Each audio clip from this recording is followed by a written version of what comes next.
ایک اصطلاح ہے فاقد الطہورین، یعنی جس کے پاس پانی بھی نہ ہو اور تیمم کرنے کے لیے مٹی بھی نہ ہو تو وہ پھر کیا کرے گا. یہ بھی ایک فقہ کا معاملہ مسئلہ تھا جس کی عام طور پہ جو ہے وہ نہیں رہتی ضرورت. مطلب عام طور پہ یا تو اگر کسی کے پاس پانی نہیں ہے تو وہ تیمم کر لیتا ہے مٹی سے. لیکن اب فقہائے کرام کا یہ سوچنا کہ اگر کسی کے پاس دونوں نہ ہو تو پھر کیا کرے گا وہ. ٹھیک ہے، تو اب اس کا عملی طور پہ اگر ہم دیکھیں، آپ اس طرح تصور کریں کہ نا میں آپ کو جان بوجھ کے تنگ کرتی ہوں. کوئی سوال پوچھے کسی نے؟ نو سر، غلطی سے مائک شاید کسی کا آن ہو گیا تھا. ہاں جی، مائک پلیز آف رکھیں. میں نے پہلے کہا تھا اگر سوال کسی نے پوچھنا تو آخر میں کرے. پہلے بھی ہمارے پاس ٹائم بہت تھوڑا ہے، اس وجہ سے میں نے کافی سپیڈ بھی لگائی ہوئی ہے تاکہ تھوڑے وقت میں ہماری کافی ساری چیزیں کور ہو جائیں. تو کچھ لوگ تو اس سیشن کو پہلے بھی کر چکے ہوں گے اٹینڈ، تو اس لیے کائنڈ آف ریویژن ہے اور ہم اسے اس انداز سے لے کر چل رہے ہیں کہ ہم بڑے بڑے جو سوالات ہیں وہ حل کریں. ٹھیک ہے، تو اب تک کی جو ہماری گفتگو ہوئی ہے اس میں 2-3 سوالات بنتے جو آپ کو پتہ ہونا چاہیے. ایک فقہ سے کیا مراد ہے، ٹھیک ہے، فقہ کا لغوی اور اصطلاحی معنی کیا ہے، اس کی ڈیفینیشن کیا ہے. دوسرے نمبر پہ فقہ اور قانون میں کیا فرق ہے. تیسرے نمبر پہ جب فقہ مرتب ہو رہی تھی تو اس وقت جو ہے وہ دیگر کون سے قوانین تھے، ان کی خصوصیات کیا تھیں. اور پھر جو ہے فقہ کی تدوین کیسے ہوئی، اور اس میں صحابہ کرام ہیں، کون سے صحابہ کرام جو ہے ان کو فقہ کے اندر مقام، یعنی ان کے فقہی اجتہادات ہیں. ٹھیک ہے، یعنی فقہی اجتہادات پیش کرنے والے صحابہ کرام کے نام آپ کو پتہ ہونے چاہیے. اور اس کے علاوہ جو ہمارے فقہائے کرام ہیں جنہوں نے فقہ تقدیری مرتب کی، یعنی مستقبل کے اندر پیش آنے والے جو ممکنہ مسائل ہیں ان کا حل پہلے سے انہوں نے پیش کر دیا. تو یہ کوئی 5-7 جو ہے وہ سوالات ہیں جو آپ اپنے لیے تیار کر لیں فقہ سے متعلقہ. اب ہم آتے ہیں جی اگلے موضوع کی طرف، اور وہ ہے اصول فقہ. تو اصول فقہ سے کیا مراد ہے؟ اصول فقہ سے مراد جو ہے وہ دراصل کچھ قواعد و ضوابط ہیں یا اصول ہیں یہ جن سے کام لے کر ایک فقیہ جو ہے وہ قرآن و سنت اور شریعت کے دوسرے ماخذ کی روشنی میں جو ہے وہ فقہی احکام معلوم کرتا ہے، مرتب کرتا ہے. یعنی اب اس میں ڈیفینیشن کے اندر جو ہم نے فقہ کی ڈیفینیشن پڑھی تھی اس میں ان الفاظ کا اضافہ ہے، قواعد و ضوابط. یعنی احکام کو مستنبط کرنا ہے یا معلوم کرنا ہے تو اس کے لیے کون سے اصول و ضوابط سامنے رکھے جائیں گے، تو یہ ہے اصول فقہ. اب اصول فقہ کی ایک فنی تعریف بھی ہے. فنی تعریف کیا ہے کہ اصول فقہ سے مراد کیا ہے جی، قواعد اور احکام ہیں جن کے ذریعے شریعت کے فروعی عملی احکام کو تفصیلی دلائل سے اخذ کیا جائے. ٹھیک ہے، اور اس کی غرض و غایت کیا ہے، اللہ رب العالمین کی شریعت پر عمل پیرا ہونا اور اس کے رضا کا حصول ہے. یعنی اگر آپ فقہی احکام کو معلوم کریں گے اور اس کے نتیجے میں آپ ان پر عمل پیرا ہو سکیں گے اور اس کے نتیجے میں آپ اللہ رب العالمین کی جو رضا ہے اس کا حصول ممکن بنائیں گے. ٹھیک ہے، اب علم اصول فقہ جو ہے یہ کہاں سے آیا؟ ہم نے فقہ تو ہم نے پڑھا کہ وہ ظاہر صحابہ کرام سے آیا، تو کیا اصول فقہ بھی صحابہ کرام سے آیا؟ تو ہمیں اس کی بھی مثالیں ملتی ہیں کہ اصول فقہ جو ہے وہ صحابہ کرام سے آیا. اس کی وجہ یہ ہے کہ صحابہ کرام نے دراصل جو ہے وہ قواعد وضع کیے. مثال کے طور پہ حکم بالمعال ایک قاعدہ ہے. حکم بالمعال اس کا مطلب یہ ہے کہ نکلنے والا جو نتیجہ ہے کیا وہ مقاصد شریعت سے مطابقت رکھتا ہے یا نہیں. ٹھیک ہے، یعنی جب آپ کسی چیز کا حکم مستنبط کرنے لگتے ہیں یا حکم نکالنے لگتے ہیں تو اس وقت آپ دیکھتے ہیں کہ جو حکم نکلے گا یا جو نتیجہ ہوگا کیا وہ شریعت سے مطابقت رکھتا ہے یا نہیں. ٹھیک ہے، تو یہ حضرت علی، حضرت عبداللہ بن مسعود ہیں، حضرت عمر فاروق رضی اللہ عنہ ہیں، انہوں نے جو ہے مختلف قوانین بیان کی. یہ وہ ابتدائی صحابہ کرام ہیں کہ جنہوں نے کچھ اصول بیان کر دیے کہ اس طرح سے جو ہے شریعت سے جو ہے احکام نکالنے ہیں. ٹھیک ہے، اب اس کے بعد اگر تدوین کے اعتبار سے دیکھیں تو اہل تشیع کہتے ہیں کہ اولین جو تدوین ہے اصول فقہ کی وہ امام باقر کی طرف سے آئی ہے. کچھ نے کہا کہ امام جعفر صادق کی طرف سے آئی ہے.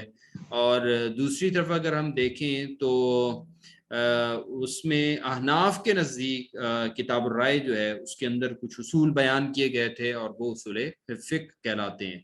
لیکن ان سب کے باوجود جو ایک باقاعدہ تصنیف سامنے آئی، تدوین سامنے آئی، وہ امام شافعی کی ہے اصول فقہ میں. یعنی امام شافعی کی کتاب الرسالہ جو ہے وہ بنیادی حیثیت کی حامل ہے اصول فقہ میں. تو یہاں تک دو چیزیں ہوں گی. پہلی بات یہ ہے کہ اصول فقہ سے کیا مراد ہے اور اصول فقہ کس نوعیت کا علم ہے. تیسری بات یہ ہے کہ اصول فقہ پر جو بنیادی کتاب ہے وہ کون سی ہے.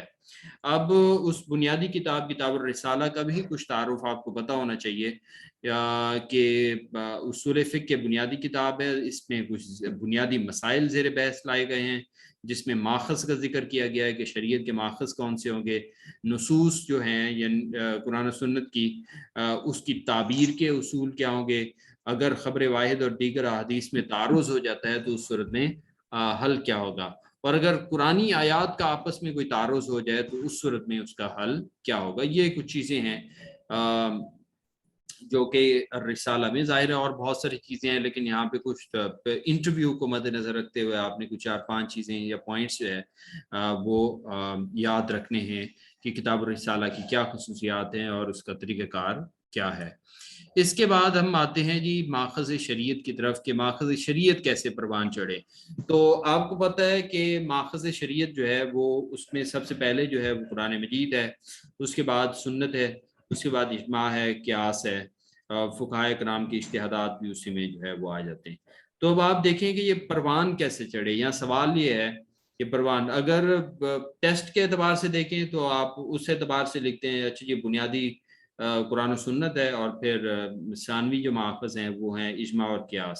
ٹھیک ہے، آپ تعداد وہاں پہ بتا رہے ہوتے ہیں یا اس طرح. لیکن اگر انٹرویو میں ہو تو وہ تھوڑا ڈسکشن والا انداز ہو جاتا ہے کہ آپ اس طرح بتاتے ہیں کہ دیکھیں یہ ماخذ شریعت جو ہے وہ ایک طرف مفسرین تفسیر پر کام کر رہے تھے، ایک طرف جو ہے وہ احادیث جمع کر رہے تھے محدثین، اور دوسری طرف فقہائے کرام تھے وہ قرآن و سنت میں غور و فکر کر کے جو ہے وہ اپنے اجتہادات بھی کر رہے تھے اور اس کو سمجھنے کی بھی کوشش کر رہے تھے، اور پھر یہ جو نصوص ہیں قرآن و سنت کی صورت میں ان سے احکام مستنبط کر رہے تھے. ٹھیک ہے، لیکن اب یہاں پہ اگلا سوال یہ آئے گا اچھا جی ان کا طریقہ کار ایک جیسا تھا یا مختلف تھا. تو اس میں آپ کو پتہ ہونا چاہیے کہ ان کا جو طریقہ کار تھا جس کو ہم اسلوب کا نام دیتے ہیں تو وہ مختلف تھا. ٹھیک ہے، یعنی کچھ فقہائے کرام نے جو طریقہ کار اختیار کیا وہ منطق استقرائی کا تھا، اور کچھ فقہائے کرام کا جو طریقہ ہے وہ منطق استخراجی کا ہے. ٹھیک ہے، اب منطق استقرائی یا استخراجی کیا ہے، یہ اس کی مختصر سی جو ہے وہ ڈیفینیشن آپ کو پتہ ہونی چاہیے کہ منطق استخراجی جو ہے اس سے مراد کیا ہے کہ پہلے مجرد اصول سوچے جاتے ہیں، یعنی اصول پہلے بنائے جاتے ہیں، پھر ان اصولوں کی روشنی میں جو بقیہ کے جزوی احکام ہیں یا مسائل ہیں وہ معلوم کیے جاتے ہیں. ٹھیک ہے، اگر ہم منطق کے مطلب قدیم اس میں چلے جائیں تو ارسطو کو جو ہے اس کا بانی کہا جاتا ہے. ٹھیک ہے، وہ اس کا طرز استدلال بھی یہی تھا. اور اس کی مختصر ڈیفینیشن کیا ہوتی ہے منطق استخراجی کی، یعنی کل سے جز کا سفر. ٹھیک ہے، یعنی کلی اصول پہلے بنا دیے گئے اور پھر ان کو منطبق کیا گیا کس پہ جی، جزیات پہ. اس کے مقابلے میں جو منطق استقرائی ہے، ٹھیک ہے، وہ کیا ہے جی، جز سے کل کی طرف. ٹھیک ہے، یعنی جزیات سے اصول جمع کیے جاتے ہیں. اب جزیات سے اصول جمع کیے جانے سے کیا مراد ہے، یعنی فقہائے کرام نے یہ غور کیا، بعد میں جو فقہائے انہوں نے اپنے جو اصل فقہائے کرام تھے یعنی احناف ہیں ان کے جب دیکھے فقہی مسائل جو انہوں نے بیان کیے تھے تو انہوں نے غور و فکر کیا کہ انہوں نے کون سے اصولوں کو مد نظر رکھ کر جو ہے وہ استنباط کیا یا استدلال کیا. تو اس کو بولتے ہیں منطق استقرائی. تو کلیات سے جزیات کا سفر منطق استخراجی کہلاتا ہے جس میں پہلے اصول وضع کر لیے جاتے ہیں اور پھر ان اصولوں کو جزیات پر منطبق کیا جاتا ہے.